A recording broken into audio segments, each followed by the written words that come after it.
E aí, como é que tá aí? Cheio de doce da ceia de Natal ainda não? Meus irmãos, vamos falar sobre resoluções de ano novo, né?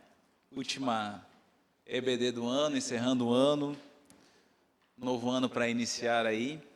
E vamos ver como eu posso cumprir as minhas resoluções de ano novo. Deixa eu perguntar para você, você já fez a matrícula na academia? Está feita desde o ano passado, né? Mas pagar só não dá resultado, né? Não emagrece, só emagrece a sua conta bancária, né? E define, né? Define que você está se endividando, não está definindo o que queria definir, né? O que você prometeu para esse ano, de 2025? Você já parou para pensar o que você vai mudar na sua vida para o ano de 2025? Quais as mudanças que você vai fazer? A primeira mudança é que eu não fiz slide. Estava corrido demais, né? Esse fim de ano aí, gente. Mudança autorizado pelo pastor, né? Mudança para lá, pintando apartamento. E acabou que foi corrido mesmo, né? Então, o que você prometeu para esse ano de 2025 mudar na sua vida? Ir para academia, emagrecer, estudar mais, começar um curso de inglês. A Bia está aí, dando aula de inglês, está na oportunidade de você procurar ela e fazer um bom curso de inglês para 2025. Ela não combinou nada comigo, eu estou fazendo merchan aqui, depois eu acerto com ela, né? Ela deve estar assistindo talvez. Então, o que você planejou, pensou para o ano de 2025? Ou quem sabe você planejou progredir na sua vida espiritual. Eu quero ser um cristão melhor em 2025. Eu quero me relacionar melhor com Deus, eu quero ler a Bíblia, eu quero começar a discipular alguém, eu quero começar a ser discipulado por alguém. Por que as pessoas fazem promessas e não cumprem? Por que você acha que as pessoas fazem promessas de mudança de vida, mas não conseguem cumprir essas promessas? O que você acha? Hein, Anne? Por que as pessoas fazem promessas e não cumprem?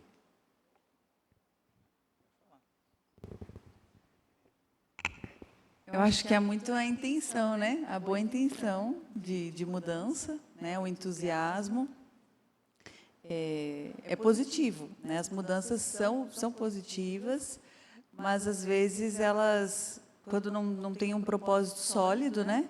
Elas acabam não se firmando.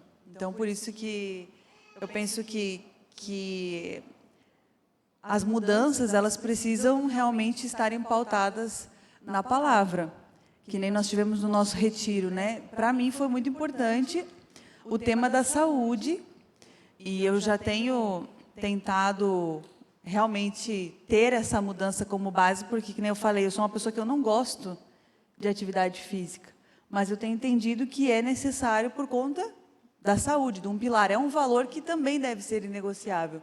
Então, não basta só colocar uma meta por... é uma meta, é uma vontade, né? Senão, realmente, não vai dar certo e não vai prosperar, né? Mas, assim, tem muitas outras aí que realmente estão lá só no papel e todo ano a gente só vai ticando ali e não estão realmente... Estão vencendo, né? Não estão prosperando. O negócio é deixar a meta aberta e depois dobrar a meta, né? Ninguém faz planos de mudar para pior, né? Só de mudar para melhor. Mas nós fazemos planos e promessas e projetos e a gente acaba muitas vezes não cumprindo, não realizando, né? Fica só no papel, fica no esquecimento. E nós como cristãos, né? Nós precisamos cumprir aquilo que nós prometemos, aquilo que nós planejamos e nos empenharmos em sermos pessoas melhores, não como pessoas apenas, mas como cristãos melhores, né? Então, algumas coisas nos impedem de cumprir aquilo que nós desejamos fazer para melhorar a nossa vida. Então vamos ver algumas coisas que impedem de nós cumprirmos as nossas promessas, as nossas metas, de mudarmos para ser pessoas melhores, cristãos melhores, pais melhores, filhos melhores, esposas melhores. Primeiro, a primeira coisa que você precisa fazer para 2025 não é a matrícula da academia, é vencer a inconstância. Primeiro de tudo. Vamos abrir em Tiago, no capítulo 1, dos versos 5 ao 8. Tiago 1, dos 5 ao 8.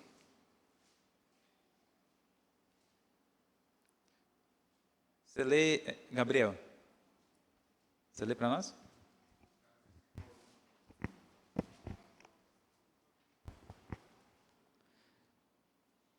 Se, porém, algum de vós necessita de sabedoria, peça a Deus, que a todos dá liberalmente e nada lhes impropera, a ser-lhe-á concedida.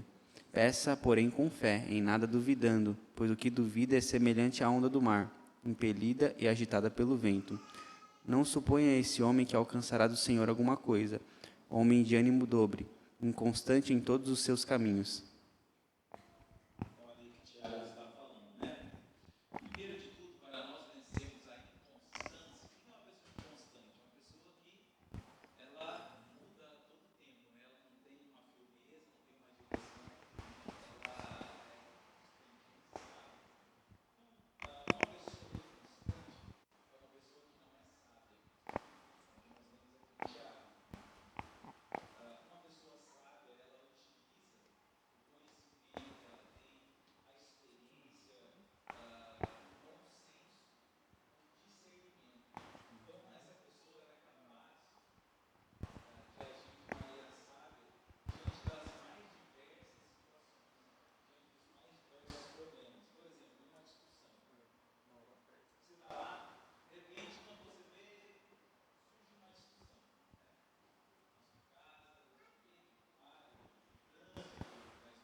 nos teus dias por vir. Às vezes nós não gostamos de ouvir conselhos para tomar decisões. A gente acha que sabe de tudo, a gente vai lá, não, vou fazer tal coisa. E você age no momento ali, vai lá e toma a decisão na hora. Eu vou fazer tal coisa, e vai lá e faz. Você não senta, você não conversa.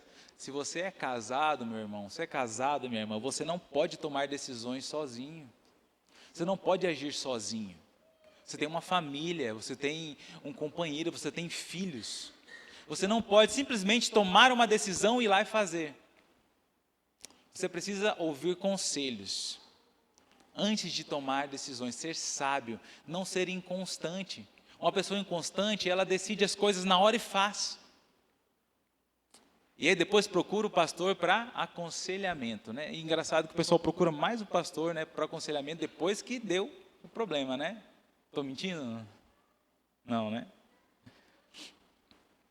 Por que não procura antes, né? Pastor, devo fazer estrogonofe ou macarrão no almoço? Não, não é esse tipo de decisão, né? São decisões difíceis. E às vezes a gente age como se fosse qualquer coisa. Então, a palavra está nos dizendo para nós ouvirmos o conselho e recebermos a instrução, para que seja sábio nos teus dias por vir. A palavra de Deus nos ensina muita coisa. A palavra de Deus nos guia, nos conduz na nossa jornada diária. Então, uma pessoa que é inconstante, ela não é sábia ao tomar decisões. Agora, se você não consegue agir com sabedoria diante de situações como essas, né, a palavra de Deus nos diz que nós devemos pedir a Deus e Ele nos dará sabedoria. Foi o texto que nós lemos aqui em Tiago. Se alguém tem necessidade de sabedoria, peça a Deus e Ele dá. O Salmo 111 e o versículo 10 diz o seguinte, Salmo 111 e o versículo 10. Isso que você sabe de cor.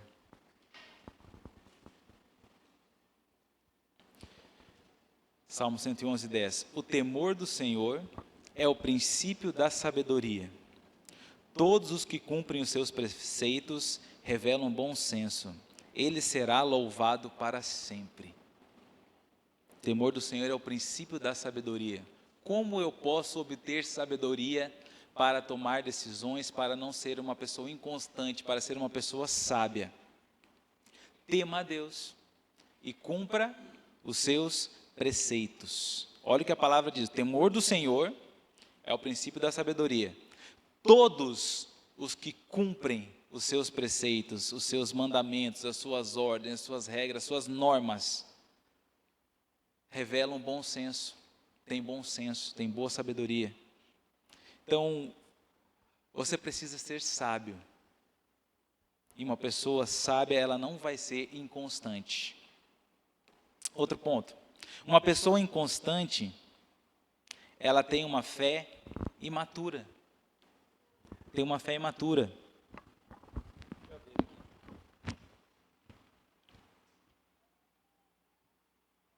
Tiago, o texto que nós lemos em Tiago, os versos 6 e 8, diz assim: peça, porém, com fé, em nada duvidando, pois o que duvida é semelhante à onda do mar, impelida e agitada pelo vento. Não supõe esse homem que alcançará do Senhor alguma coisa. Homem de ânimo dobre, inconstante em todos os seus caminhos. Uma pessoa inconstante, ela tem uma fé imatura, né? Ela não tem firmeza doutrinária, ela não tem firmeza na sua fé, ela não sabe direito no que ela crê, ela empresta seus ouvidos a todo tipo de pregações, de ensinos, de doutrinas, de teologias, e ela ouve uma coisa aqui, e ouve outra coisa ali, e outra coisa lá, e ela não sabe mais no que crê, tem uma fé imatura. Aqui o texto está falando que ele é semelhante à onda do mar. A onda do mar, ela não tem paradeiro. Ela não tem firmeza, ela vai e volta, vai e volta. Já viu um lago?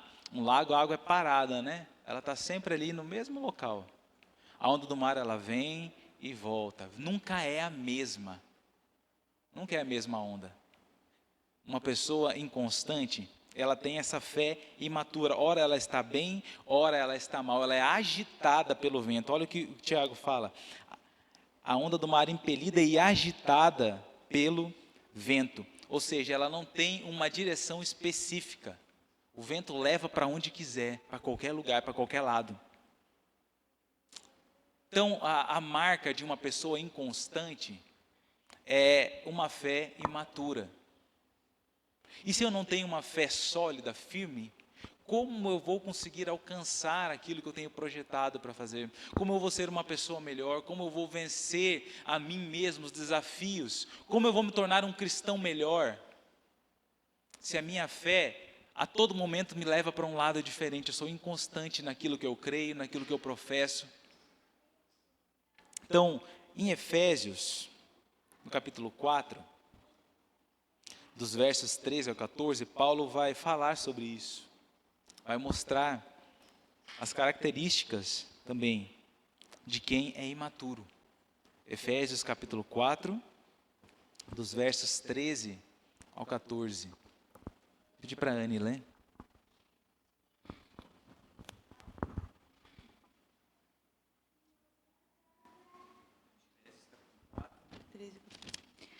Até que todos cheguemos à unidade da fé e do pleno conhecimento do Filho de Deus, à perfeita varonilidade, à medida da estatura da plenitude de Cristo, para que não mais sejamos como meninos, agitados de um lado para o outro e levados ao redor por todo o vento de doutrina, pela artimanha dos homens, pela astúcia com que induzem ao erro.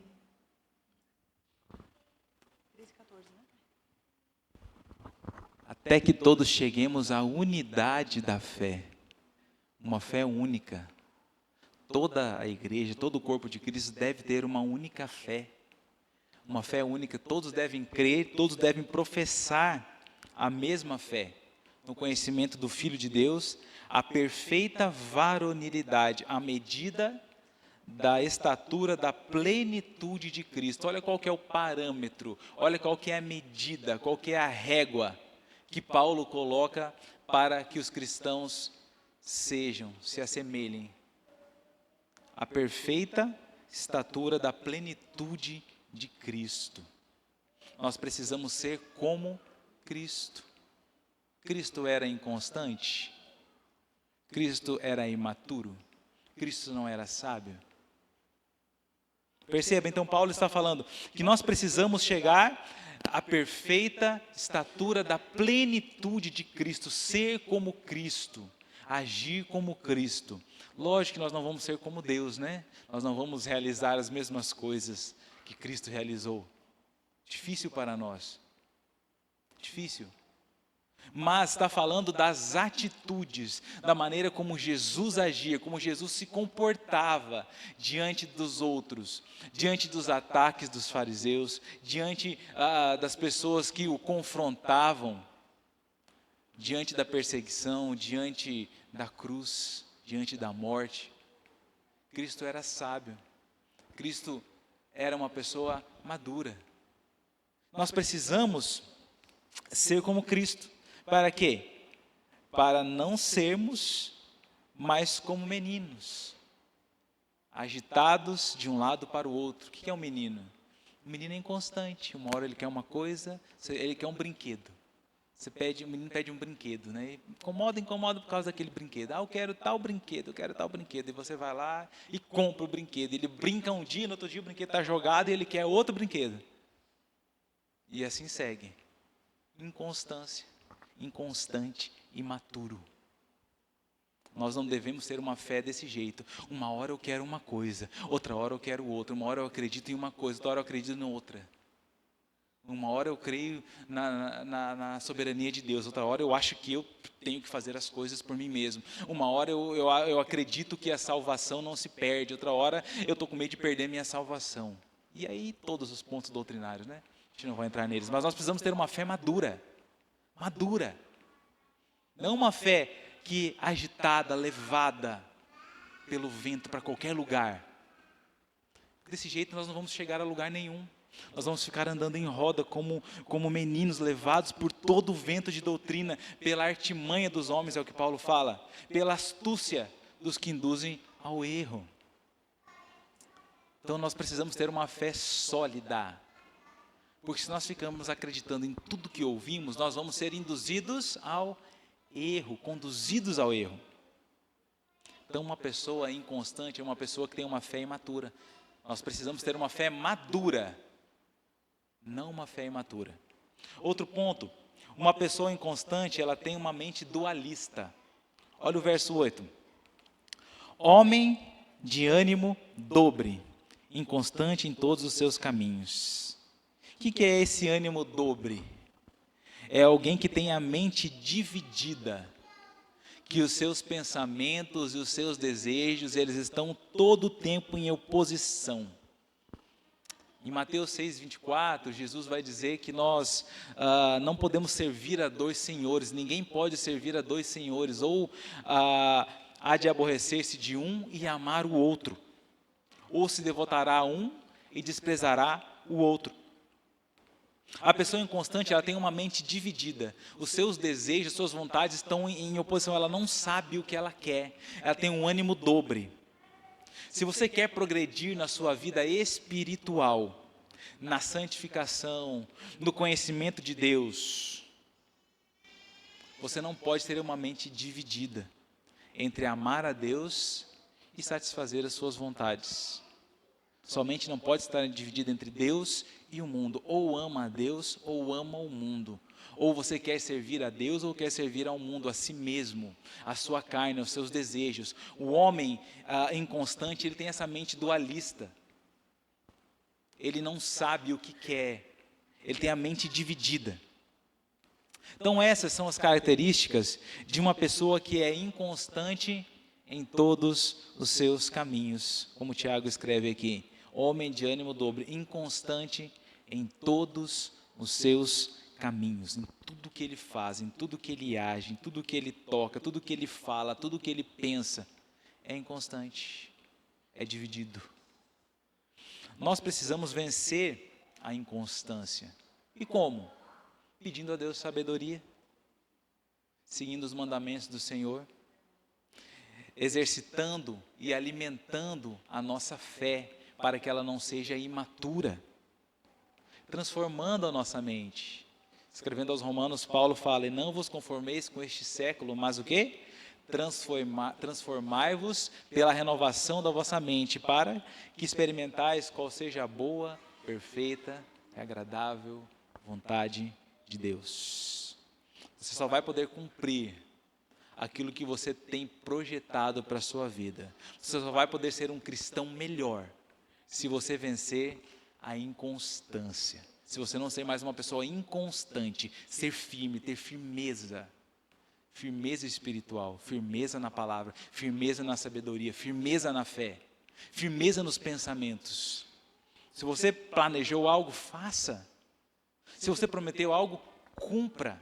Peça a Deus graça, sabedoria, força para isso. E Ele te dará. Não seja uma pessoa inconstante. Então, o primeiro ponto para você vencer, cumprir as resoluções, parece sermão, né? É o primeiro ponto. Mas é você não ser uma pessoa inconstante, ser firme. Segundo, você precisa vencer o medo. Pediu para falar? Alguém pediu para falar ou não? Você pediu? Pastor lá. Só uma colocação sobre esse ponto da inconstância, né? Como que isso é curioso. Eu terminei de assistir essa semana, comecei e terminei, né? São só 6 episódios, a série do Ayrton Senna, na Netflix. Fica aí a indicação, uma série muito curiosa, para assistir com o controle na mão, né? Que para ter Ibope tem sempre uma cenazinha de nudez ali. É a única ressalva que eu faço a vocês, mas é a história de uma grande figura brasileira e é uma história muito curiosa.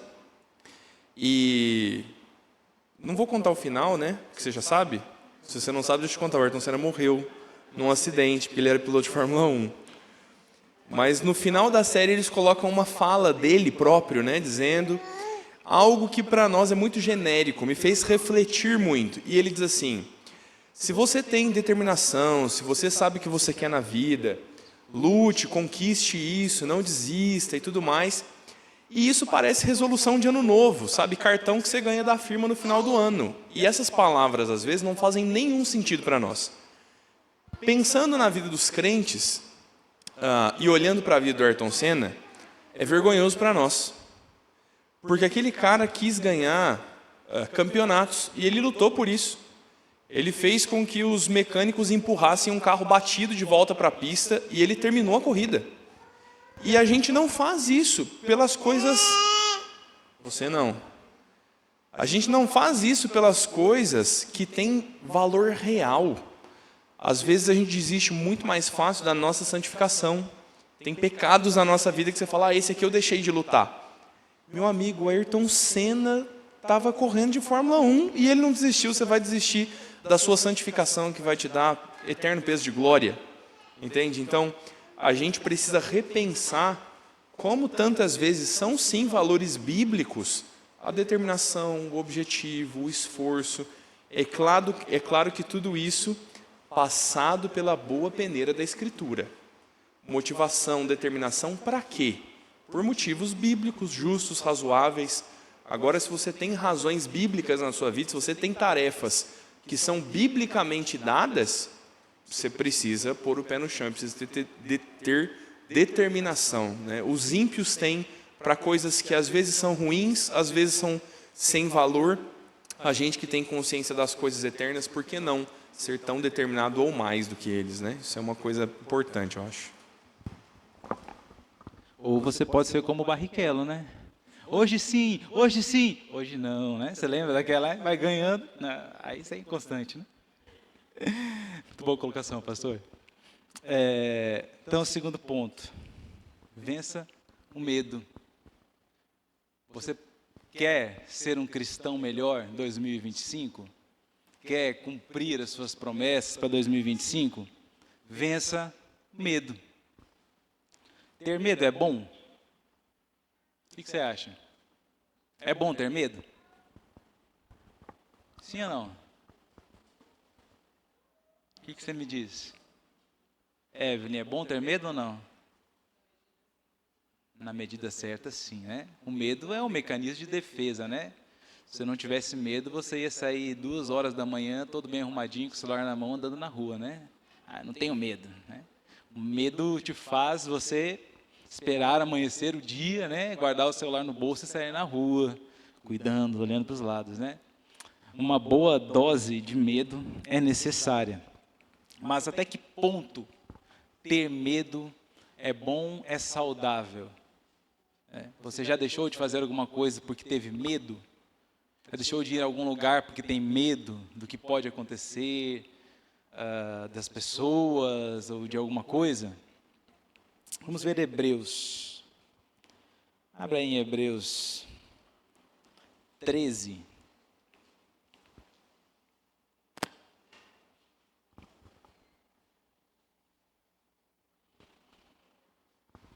Diz assim, Hebreus 13 e o verso 6.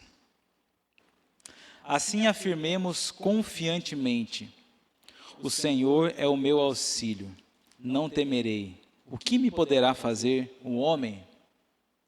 Do que você tem medo?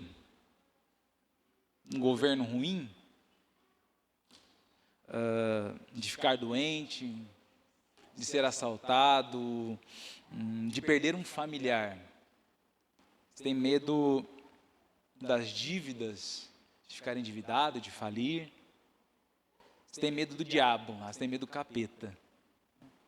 Do que você tem medo? Do desconhecido, de coisas novas, de algo novo, de situações novas, de desafios? Você não topa desafios, não topa fazer coisas novas porque você tem medo daquilo que você não conhece. E isso te impede muitas vezes. Então a pessoa que vence o medo é a pessoa que confia no auxílio do Senhor. Olha o que o texto diz. Assim afirmamos confiantemente: o Senhor é o meu auxílio. Como nós podemos confiar no auxílio do Senhor diante de situações que nos causam medo, pavor, que nos amedrontam? Como você pode confiar no auxílio do Senhor? Salmos, eu gosto muito do Salmo 121. Particularmente foi um salmo que me ajudou muito, porque eu tinha medo de fazer cirurgia, né? Muito medo. Eu ia passar por uma cirurgia em 2021, isso. E eu estava com medo da cirurgia, tá? E com medo de fazer, de ir para a sala, enfim, estava bem preocupado. Tipo assim, eu tinha marcado a cirurgia, eu ia fazer, mas na minha cabeça eu não ia fazer a cirurgia, né? Mas eu marquei. Estava com medo. E aí, assim, não era até o medo de morrer. Eu tinha medo de deixar a Anne, de deixar o Miguel, né? Esse era o meu medo. E agora como que eles vão ficar sem mim, achando que eu era, né, o super-herói, o salvador, né? E na verdade, se não for o Senhor, eu não posso fazer nada por eles, né? Eu não faço nada melhor do que Deus pode fazer por eles. Mas esse era o meu medo, ou talvez de ficar doente, né, não dar certa cirurgia e aí ficar com algum problema, alguma sequela, enfim. Eram medos que eu tinha. E um dia é engraçado, o Miguel disse assim: papai, se você morrer, você vai para o céu. Eu falei: tá bom, dá essa confiança, Jesus. Mas eu fui ler a palavra do Senhor e eu me deparei com o Salmo 121.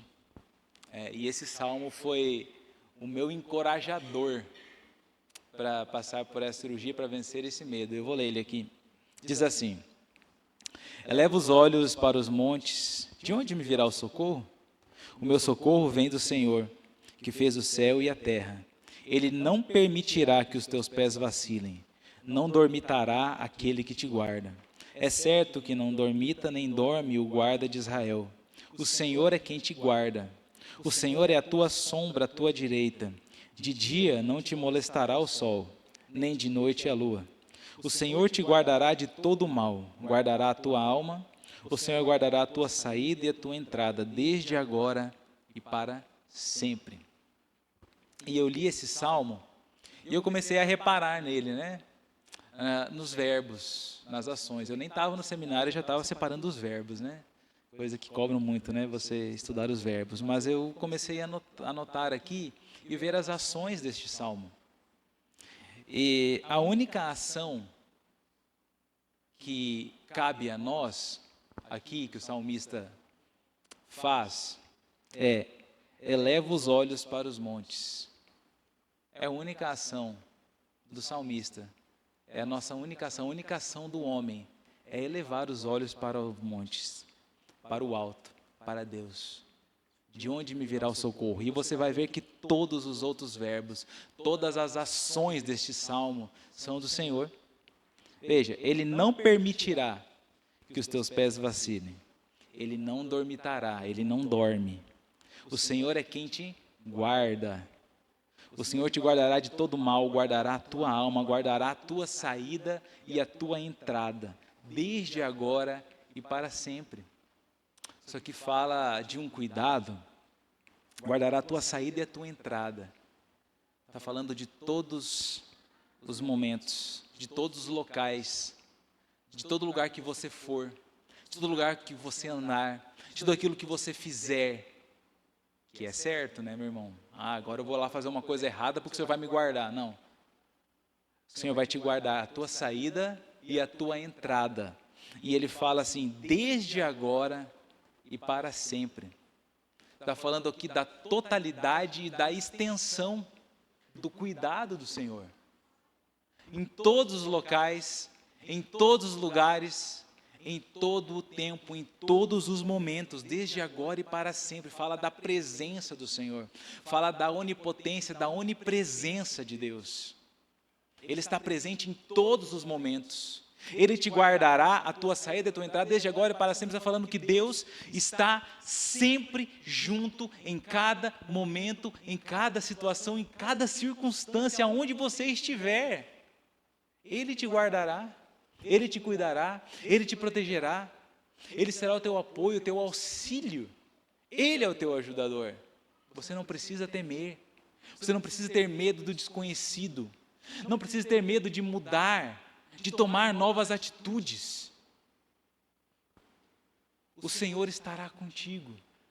Sempre que você pautar as suas ações, as suas atitudes na palavra de Deus, para fazer o que é certo, para fazer o que é bom, para fazer o que é melhor, Ele te guardará em todos os instantes, a tua entrada e a tua saída, desde agora e para sempre. Ele estará contigo, Ele é o teu auxílio. Não tema situações adversas. Não tenha medo daquilo que você não conhece ainda. Confie em Deus, confie no Senhor. Talvez você está enrolando como eu para marcar uma cirurgia que você precisa fazer. Talvez você precisa de uma mudança no teu trabalho, de tomar novas atitudes no teu trabalho e você está com medo. Confie no Senhor. Ele te guardará nessas circunstâncias. Ele estará contigo. Ou talvez você tenha medo de homens. A pessoa que vence o medo é a pessoa que não teme os homens. Olha o texto de Hebreus que nós lemos. Assim afirmemos confiantemente, o Senhor é meu auxílio, não temerei. Que me poderá fazer o homem? O que o homem pode me fazer? Você já teve medo de alguém? De quem você tem medo? De homens maus? Teu patrão? De um professor? Eu tinha uma malvadeza, né, Lucas? Medo da prova de hebraico. Eu tenho medo da prova de português. Do que você tem medo?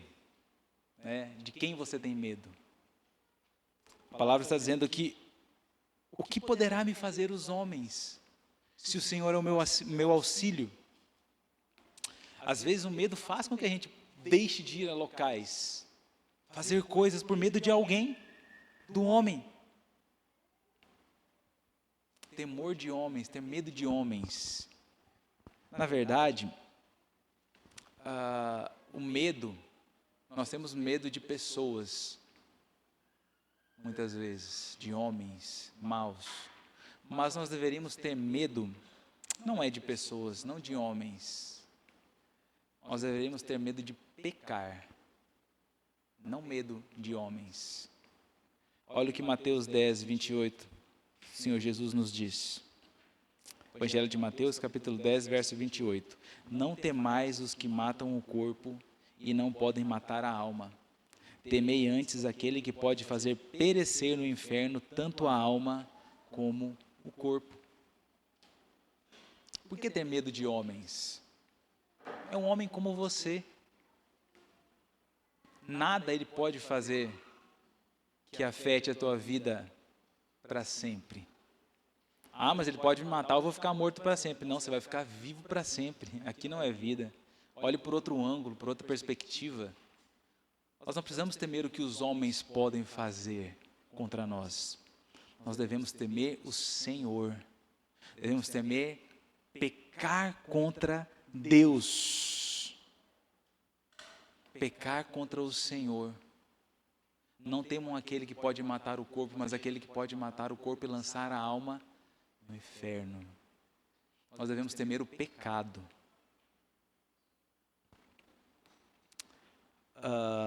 Por vezes, nós vamos deixar de iniciar novos projetos por causa do medo, daquilo que não sabemos. Por vezes, nós vamos deixar de progredir na nossa vida espiritual porque estamos temendo homens, situações, quando na verdade o nosso único temor deveria ser de pecar contra Deus. Então, meu irmão, se você quer ser um cristão melhor em 2025, cumprir aquilo que você tem projetado para a sua vida, para a sua família, para o seu casamento, você precisa confiar no Senhor. Ele fortalecerá o teu braço, Ele te capacitará a realizar as mudanças que você necessita para a tua vida. Vença o medo, não tenha medo.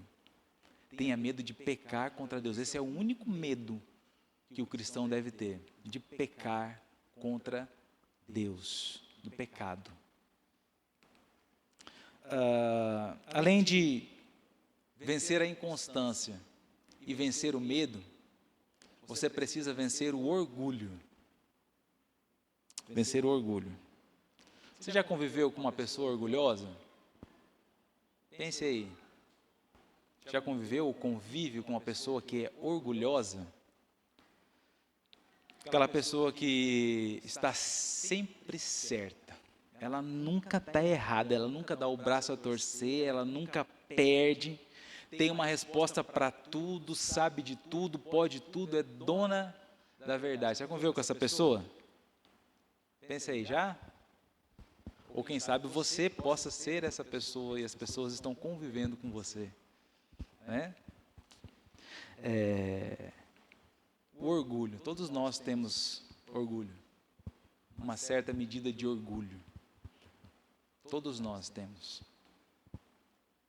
É um pecado terrível que nos assola, que nos envolve, e nós somos orgulhosos. Agora, qual é a medida de orgulho que você tem? Como está o controle do orgulho na tua vida? Como ele está direcionando os teus pensamentos, a tua fala, os teus atos, as tuas atitudes, os teus gestos, as tuas ações, o seu comportamento com as pessoas, com a sociedade, com a igreja, com a palavra de Deus, teu relacionamento com Deus. Como o orgulho está afetando a tua vida e te impedindo de progredir na sua vida espiritual e de alcançar aquilo que você precisa. Como o orgulho está te afetando? O orgulho, ele se firma em 3 coisas: no ser, no saber e no ter. Vamos abrir em Jeremias, capítulo 9, versos 23 e 24. Eu vou pedir para o William ler para nós. Jeremias 9, versos 23 e 24.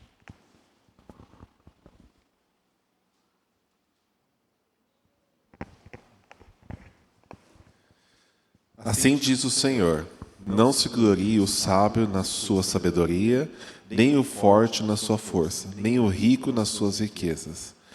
Mas o que se gloriar, glorie-se nisto, em me conhecer e saber que eu sou o Senhor e faço misericórdia, juízo e justiça na terra, porque dessas coisas me agrado, diz o Senhor.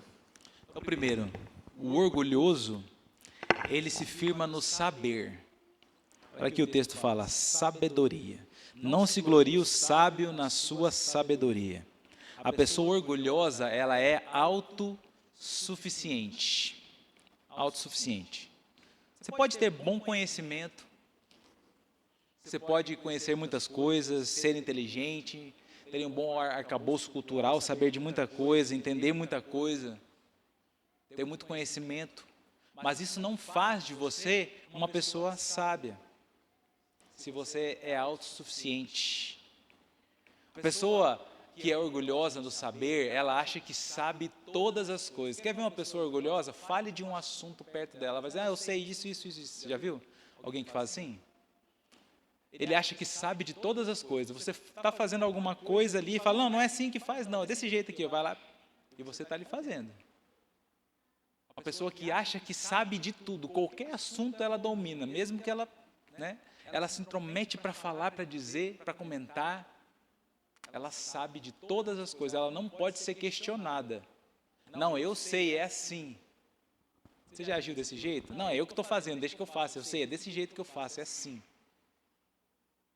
A pessoa orgulhosa, ela se orgulha da sabedoria que ela tem. Ela acha que é muito sábia. E Provérbios, no capítulo 3, vai nos ensinar uma lição importante.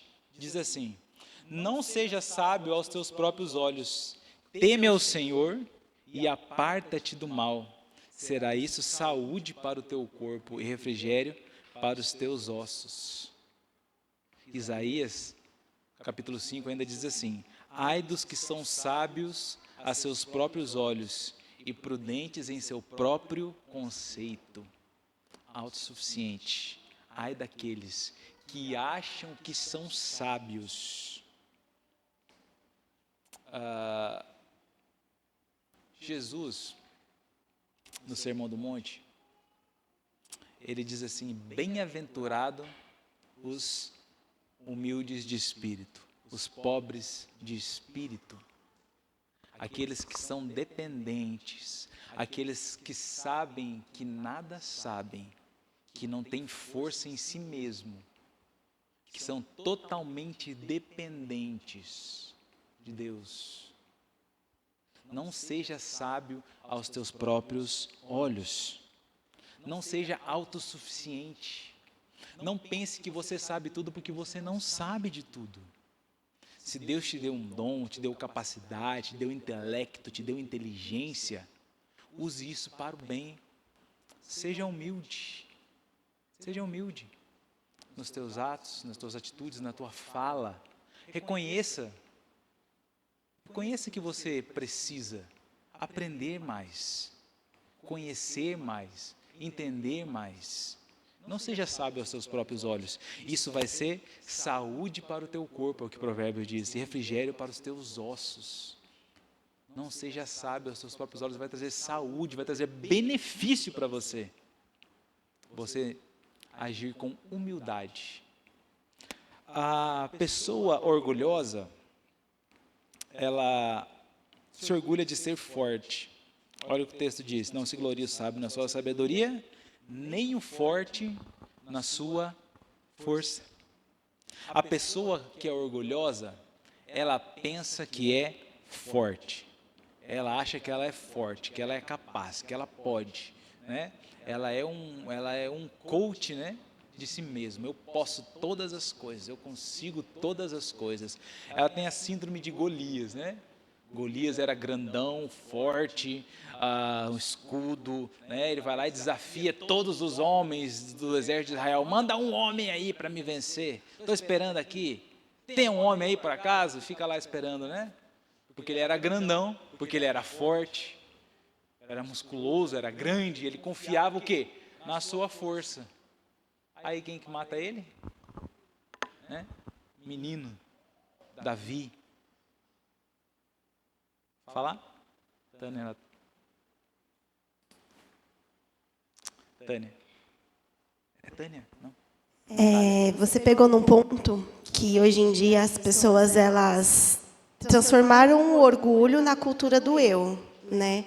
Então, hoje, antigamente, né, algo que a gente sempre pontuava para a gente ponderar, olhar para si. Hoje em dia fala não, você tem que se autovalorizar, você tem que valorizar aquilo que você sabe, valorizar aquilo que você é, e faz com que a população, a sociedade, ela fique cega pelos próprios erros, porque, mas eu sou assim, tem que me aceitar desse jeito, eu tenho que fazer desse jeito.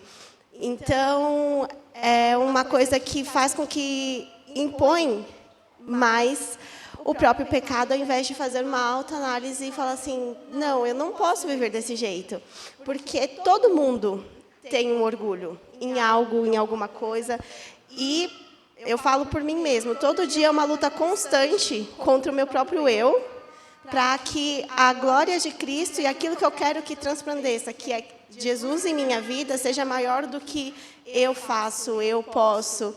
Então, às vezes é não se calar, tipo, você, né, você falou do assunto, você está vendo alguém falando alguma coisa, você tem domínio daquilo, você fala, será que é o momento certo de eu estar falando? Será que não é? Quem vai resplandecer agora? Vai ser eu ou a glória de Cristo? E hoje todo mundo só pensa em si.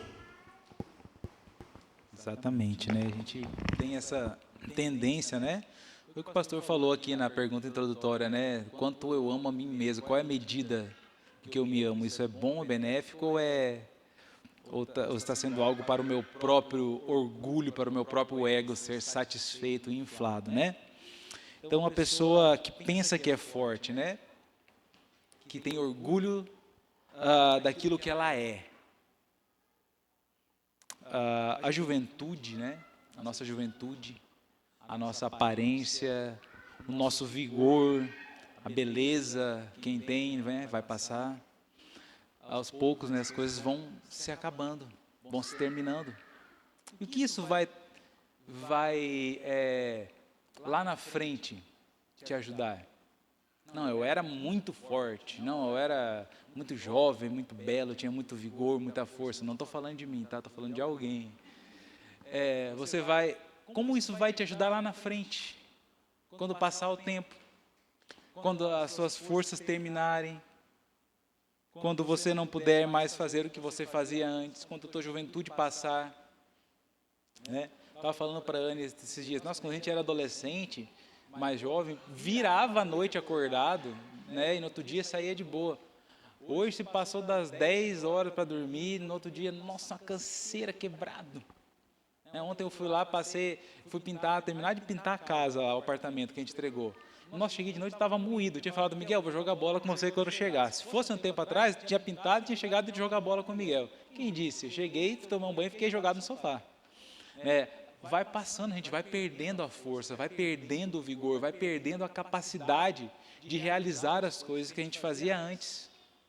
Não devemos nos orgulhar na nossa força, na nossa capacidade, mas orgulharmos no Senhor, daquilo que o Senhor pode fazer através de nós, da nossa força, das nossas capacidades, aquilo que Deus faz através de nós, não aquilo que nós fazemos por nós mesmos. O orgulhoso, ele também se gloria no ter, na riqueza. O texto falou, não se gloria o sábio na sua sabedoria, nem o forte na sua força, nem o rico nas suas riquezas. A pessoa orgulhosa, ela confia no dinheiro. Confia no dinheiro, nos seus bens, na sua riqueza. O que Jesus fala lá em Lucas 12? Mas Deus lhe disse, louco, essa noite te pedirão a tua alma, e o que tens preparado para quem será? Para quem será? Do que adianta? As tuas riquezas, os teus bens, tudo aquilo que você adquiriu, que você juntou, para nada. A pessoa orgulhosa, ela se orgulha de ter. Ela olha alguém que tem e ela tem inveja daquela pessoa que tem. Ela critica aquela pessoa que tem. A pessoa que é orgulhosa, ela quer ter mais, ela quer mostrar aquilo que ela tem, ela quer falar daquilo que ela tem, ela quer ostentar aquilo que ela tem. Uma vez eu fui visitar uma pessoa, aí ela falou, olha, eu tenho isso aqui, começou a trazer um monte de coisa, eu tenho isso aqui, um monte de coisa. E eram coisas banais, fúteis, que não ia acrescentar em nada, mas era para mostrar que tinha. Tem pessoas que agem assim. Você age assim, você quer mostrar aquilo que você tem, aquilo que você comprou, aquilo que... Não estou falando de você, né, lutar, batalhar e conseguir comprar um carro, uma casa, você estar feliz com aquilo. Mas é a raiz daquilo, o que está por trás de você mostrar, de você falar. O que está por trás? Qual é a intenção? É realmente glorificar a Deus por aquilo que Ele tem feito na sua vida? Ou é glorificar a você mesmo porque você batalhou, conquistou, conseguiu? Qual que é a intenção do coração? Então a pessoa orgulhosa, ela sempre vai querer ser, ter, saber mais que os outros. Analise a sua vida, qual a medida de orgulho que está na sua vida? Quando você vê alguém prosperar, você fica irritado? Quando você vê alguém que sabe bastante, você fica irritado, você critica aquela pessoa? Quando você vê alguém que tem muitas posses, você critica essa pessoa? Você alfineta? Esse é um sintoma de que você é orgulhoso daquilo que você tem, daquilo que você é, e não quer que os outros tenham, que os outros prosperem, sejam melhores que você. Isso é um sintoma do orgulho. E agora, essas áreas que o orgulho toca, do ser, do saber e do ter, elas vão se estender por muitas áreas da nossa vida e impedir o nosso progresso como cristãos, como pessoas boas, com a nossa espiritualidade será afetada por conta disso. Veja, nos relacionamentos, Como que o orgulho vai tocar nos relacionamentos? Dificuldade de pedir desculpa, né? Ele é orgulhoso, tem dificuldade de pedir desculpa. Ah, não, ele falou mal de mim, ele que vem rastejando. Não, eu falei mesmo porque é assim, desse jeito. Não vou pedir desculpa, mas de jeito nenhum, eu estou certo. Estou certo, eu fiz certo. Não fiz certo. Aí você vai até achar uma palavra, um texto bíblico para confirmar isso aqui, ó. Ah, verdade, ó, eu estou certo. É todo fora de contexto. Mas aí está certo. Dificuldade em reconhecer o erro, em pedir desculpa. Dificuldade em ouvir conselhos e opiniões. Isso prejudica o relacionamento.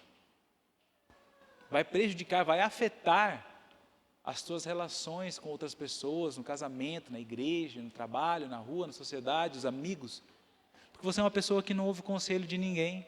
Você não aceita opinião de ninguém, não, mas essa é a tua opinião, não é a minha. Não, isso é o que você pensa, não é o que eu penso diferente. Eu penso diferente de você. E você não consegue aceitar a opinião alheia. O orgulho vai afetar a maneira como você se relaciona com as pessoas. O orgulho vai afetar o seu desenvolvimento pessoal. Você vai ter dificuldade de aprender com os erros. A pessoa orgulhosa, ela não consegue aprender com os próprios erros. Ela não aceita que ela está errada. Ela tem dificuldade em reconhecer que ela errou. Ela não vai aprender com os próprios erros, porque para ela está sempre certa. Ela não está errada. A pessoa orgulhosa, ela tem falta de humildade para pedir ajuda. Isso vai afetar o teu desenvolvimento pessoal. Você não consegue pedir ajuda para ninguém. Você quer resolver tudo sozinho, fazer tudo sozinho, carregar o mundo nas costas. Isso é sintoma do orgulho, porque você quer que todo mundo veja o quanto você está fazendo sozinho, o quanto você consegue, o quanto você é capaz, o quanto você é bom. Então a pessoa orgulhosa vai ter dificuldade em pedir ajuda, em reconhecer as próprias limitações. Poxa vida, eu não consigo. Vou pedir para o pastor me ajudar, vou pedir para a Anne me ajudar, vou pedir para o Gabriel me ajudar, vou pedir para a Aline me ajudar. Eu não consigo sozinho. Tenta abraçar o mundo e vai dar problema lá na frente. Porque a pessoa orgulhosa tem dificuldade em reconhecer as suas próprias limitações, suas próprias falhas, onde ela tem falha, onde ela precisa melhorar, onde ela precisa crescer, onde ela precisa ser ajudada. E ela não vai querer ser ajudada, porque ela é orgulhosa. No profissional, vai afetar também. Dificuldade de trabalhar em equipe. Você era o cristão, você deveria promover a paz no ambiente de trabalho, mas você não consegue trabalhar em equipe. Você é o ponto que destoa lá na tua empresa. É você, o crente, porque é orgulhoso, tem dificuldade de trabalhar em equipe, em ver os outros fazendo e também receber o mérito. Você quer fazer sozinho e ter o mérito de tudo. Dificuldade de trabalhar em equipe. Dificuldade de delegar e de cumprir ordens. Você não tem dificuldade em delegar, pedir para outro fazer, e também de cumprir o que os outros pedem para você fazer. Ele mandou fazer, mas eu não vou fazer. Vai dar errado desse jeito, eu sei, é desse jeito aqui, eu vou lá e vou fazer. Dificuldade em cumprir ordens. Falta de flexibilidade para se adaptar a situações de mudança. Sempre foi assim. Sempre foi desse jeito. Agora, para que tem que ser desse jeito aqui? Não, antes era desse jeito, agora mudou, tem que ser desse jeito. Não, antes eu fazia dessa maneira, agora por que quer que faça desse jeito? Ah, quando era o outro pastor era desse jeito, agora tem que ser desse jeito. Ah, quando era lá no meu trabalho, quando era o outro antigo chefe, antigo gerente, era desse jeito, agora tem que ser desse jeito, para quê? Falta de flexibilidade para se adaptar às mudanças. O orgulho vai trazer muitos problemas para a sua vida. Vai impedir de você vencer, de você progredir espiritualmente. A soberba, nos diz o texto de Provérbios, precede a ruína e a altivez de espírito a queda. Você não vai conseguir crescer espiritualmente, crescer na sua vida matrimonial, conjugal, não vai conseguir crescer nos relacionamentos, não vai conseguir crescer na sua vida financeira, porque tudo isso está sendo afetado pelo orgulho na sua vida. O orgulho vai impedir que você cumpra resoluções de mudança para a sua vida. Deixa eu ver a hora aqui. 2 últimas rápidas aplicações finais aqui. Primeiro, como então vencer? Como progredir? Como cumprir? Não seja orgulhoso, não tenha medo, não seja inconstante e livre-se do pecado e seja perseverante. Hebreus 12:1. Portanto, também nós, visto que temos a rodear-nos tão grande nuvem de testemunhas, desembaraçando-nos de todo o peso e do pecado que tenazmente nos assedia, corramos com perseverança a carreira que nos está proposta. Livre-se do pecado, desembarace do pecado. A ideia aqui de alguém que está correndo com uma roupa inadequada para correr. Já pensou em participar da maratona assim, de coturno, calça jeans, camisa, relógio, cinto? Tá certo que nem se eu tivesse com a melhor roupa de corrida eu não ia correr bem, mas aqui ia ser pior, né? Pensou você correndo, né, de casaco, de blazer? Livre-se do pecado. Você tem uma corrida, um objetivo, santificação pessoal, crescimento espiritual, maturidade espiritual, crescer na graça, crescer no conhecimento, ser uma pessoa melhor, um marido melhor, uma esposa melhor, um cristão melhor, um amigo melhor para os seus amigos. Você precisa se livrar do pecado e todas essas coisas aqui, orgulho, inconstância, medo, são coisas pecaminosas que estão impedindo você de progredir. Você precisa se livrar disso. Como que eu faço isso? Através da palavra. Através da palavra, através da oração, através do aconselhamento, através do discipulado, através de uma vida prática. E é isso, seja piedoso. Livre-se do pecado e seja piedoso. Paulo escrevendo a Timóteo, no capítulo 4, 1 Timóteo, ele diz: mas rejeita as fábulas profanas e tolas, exercita-te pessoalmente na piedade. O que é piedade? Piedade é reverência, é fidelidade a Deus, viver uma vida piedosa, fiel. Exercita-te na piedade, faça o que é bom, seja uma pessoa reverente, seja uma pessoa fiel, em todos os teus caminhos, em todas as tuas falas, em todos os teus atos, atitudes, gestos, seja fiel ao Senhor, seja fiel, seja piedoso. Você já ouviu falar certamente de Jonathan Edwards. Jonathan Edwards foi um dos maiores pastores, teólogos, filósofos que o mundo já viu. Americano. Ele, no seu primeiro ano de conversão, Edwards escreveu 70 resoluções. Eu vou ler as 70 agora. Não vou ler não. Você pode pesquisar depois lá, as firmes resoluções de Jonathan Edwards. E no início das suas resoluções, ele escreveu o seguinte: estando ciente de que sou incapaz de fazer qualquer coisa sem a ajuda de Deus, eu humildemente lhe suplico que por sua graça me capacite a manter essas resoluções, na medida em que elas estiverem de acordo com a sua vontade, por causa de Cristo. Então, Jonathan Edwards escreveu suas resoluções e ele as lia semanalmente. Era uma prática muito comum, né, dos puritanos, dos cristãos antigos, escreverem resoluções, coisas para fazerem. E ele escreveu 70 resoluções, mas ele sabia que não era capaz de cumpri-las sozinho. Então ele pede humildemente que o Senhor lhe capacite, lhe dê graça para cumprir as suas resoluções. Da mesma forma, nós não somos melhores que Edwards.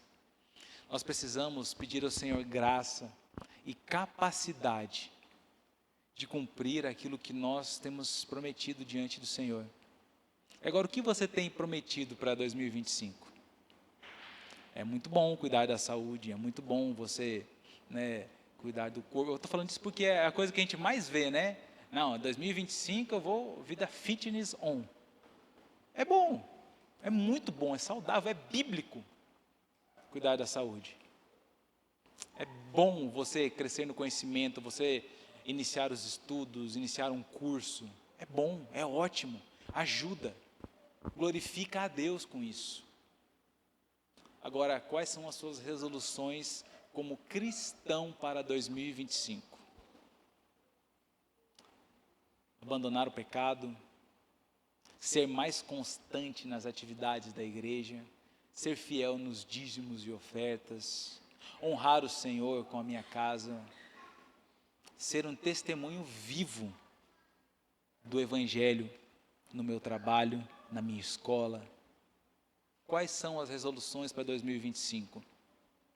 Mudança de atitude no casamento, tratar melhor a esposa, tratar melhor o esposo, ser um filho melhor, né? Arrumar o quarto sem a mãe mandar. Eu não estou dando uma indireta. Quais são as suas resoluções para 2025? Leitura da Bíblia. Não, eu vou ler a Bíblia. Quantas vezes você já começou a ler a Bíblia no começo do ano? Parou em Gênesis, né? O Gênesis eterno. Sempre começa e nunca termina. Quantas vezes você já fez isso? Quantos livros estão mofando na sua prateleira? Você chegou no Congresso da Cultura Cristã, ou ouviu promoção na Amazon, comprou um livro lá. Como ser uma pessoa melhor. Aí está lá, mofando, né? Não sei qual é o título que você comprou, mas você comprou um livro, tenho certeza que você não leu. Mude algumas coisas na sua vida para 2025. Para você ser uma pessoa melhor, um cristão melhor. Servir melhor o Senhor. Para ser digno do Evangelho que você professa. Amém? O tempo estourou. Vamos orar?